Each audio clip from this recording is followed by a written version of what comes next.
West Australia's largest builder has stopped all new sales. Let's have a look. Hello everyone, Florian here and welcome to another episode of HeiseSays. Grab your stein of coffee because WA's largest builder is not taking any new orders. Okay, they're just going to focus on the backlog of housing that they have.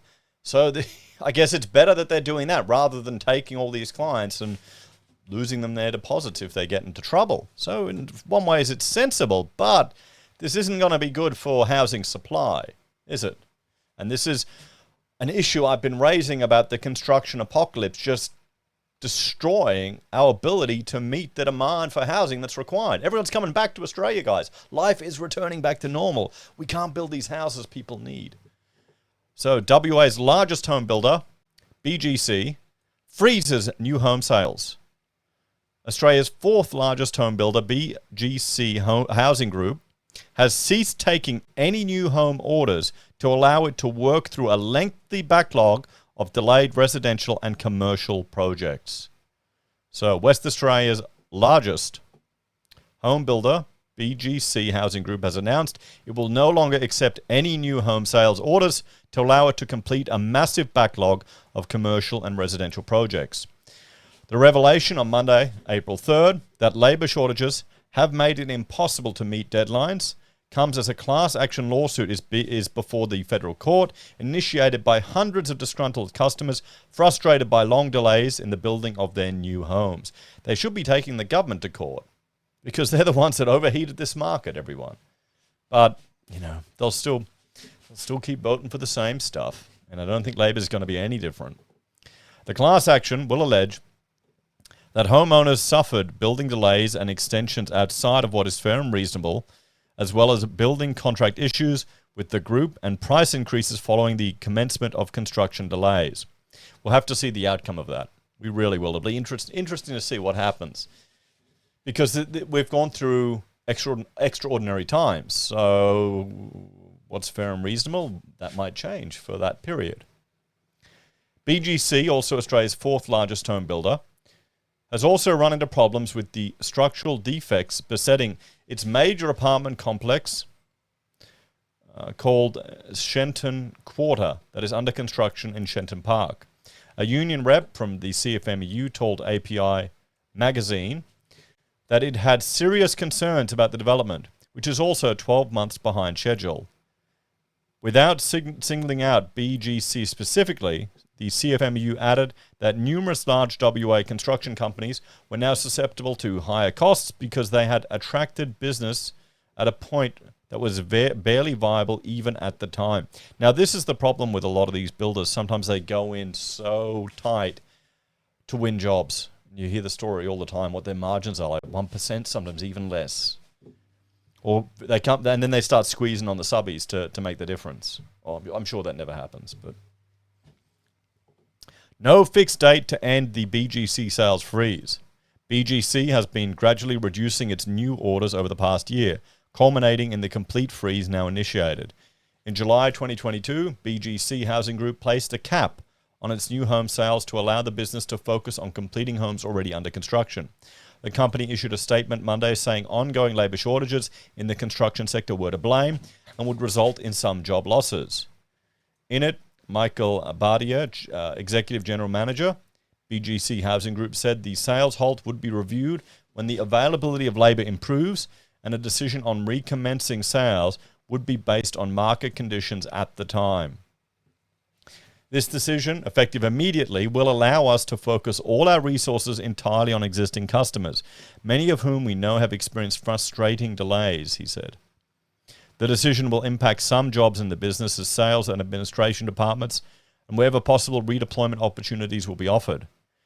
BGC declined to answer additional questions asked by API magazine. BGC Housing Group includes Aussie Living Homes, Homestart, Smart Homes for Living, Now Living, Terrace and Venture Southwest. Other major developers continue to make acquisitions. However, with Perth developer Hesperia progressing its East Perth revitalisation plans. This week it acquired a site for $100 million apartment project. New home constructions across Australia have been significantly impacted by the pandemic. global supply chain issues, labor shortages, natural disasters, the availability of materials, and rising costs due to inflation, and overheating of the sector due to the government stimulus thanks to home builder. Why do they never mention that? Why? They never do. Last week, two major builders, Porter Davis Homes Group and Lloyd Group, collapsed, leaving thousands of projects in limbo in Victoria, New South Wales, and Queensland. Building delays also prompted the federal government to extend the deadline for people to submit their home builder documentation to help those who have been affected by supply constraints and construction industry delays.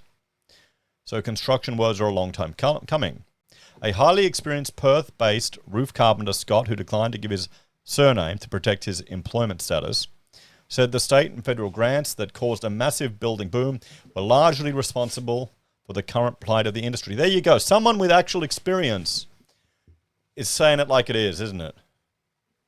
When COVID hit, it was obvious that supply chains were going to dry up and prices would skyrocket because we rely on imports for nearly everything required to build a home.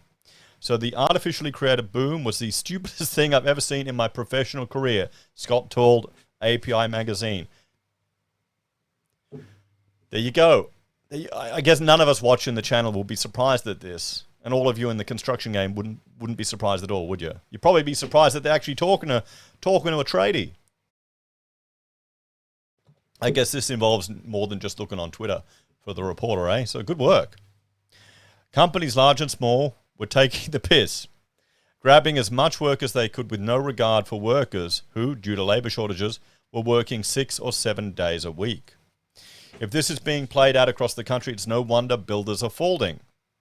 Scott said it had led many to abandon careers in the Perth building sector and seek better conditions and pay in the state's resource sector in the Pilbara, worsening an already dire labour scenario, the housing crisis, and the housing crisis as a whole. Now, this is an interesting point. This is something I've been discussing in recent videos, is my concern that we're going to get a brain drain from the construction sector because of the stress. Because what's the point of putting up with all the bullshit and the stress? Just become a TikToker or a Twitch YouTube streamer. And I know an ex-cop who did that. Now he's got a gaming channel with hundreds of thousands of people, and what was he selling? Coffee merch or something weird? I mean, there you go. Stress reduction. So now builders are struggling to find plasterers, white setters and gyprock setters, and roofers. Carpenters and bricklayers are in short supply. So this has all had a snowball effect on the whole building process. He said the predictable inflation was still rampant, despite prices leveling out a little in recent months. A sheet of mesh used by a concreter cost $30 is now $90, while timber, even pine, is at ridiculous prices. Within his own trade speciality, he said a roof timber pack has gone from $7,000 to $13,000 within a month. The result is that around 70% of new dwellings approved in WA between June 2020 and December 21 are yet to be completed, according to a survey of Perth's largest local governments conducted by the Department of Mines, Industry, Regulation and Safety. Some, not all, but some builders got greedy early on, and now they're struggling to meet costs when they deliver a project. Some of the big players now need to drop their costs by 20% just to make the project anything close to viable. So that's where you start to get build quality issues, which I've seen plenty of, unfortunately. If this is being played out across the country, it's no wonder builders are folding. I don't see the situation improving quickly. So, here we go. They've got an article Q&A. What's this? Is BGC in trouble? BGC continues to operate as normal, but has encountered problems with project delays that have led it to put a freeze on accepting any new home orders. The company is also embroiled in a class action lawsuit in the federal courts, brought about by disgruntled customers who have experienced delays to their new home build. How bad are construction delays in Perth, Western Australia? Around 70% of dwellings approved in WA between June 2020 and December 21 are yet to be completed, according to a survey. Good work, Craig. I like this article. Well written. So let's have a talk about this one. Hey, it's sensible to put a pause on getting new work and finish the mess that you have. But it's bloody worrying, guys. This is a mess. well, at least will people learn? Will we learn, or will we turn around and demand the same shit again from the government once we start seeing a twinkle of a recession? I'm too cynical. I think they'll do the same thing again. Let me know your thoughts on this one, guys. Thanks for watching. Like, share, subscribe to the channel. Check out Heise BIM and Heise Does. If you want to support us, you can on YouTube or Patreon. Use our referral links, buy our pocket squares, or call us if you need an architect. Take care. Have a great day. And I'll see you all in the next episode of HeiseSays. Bye for now.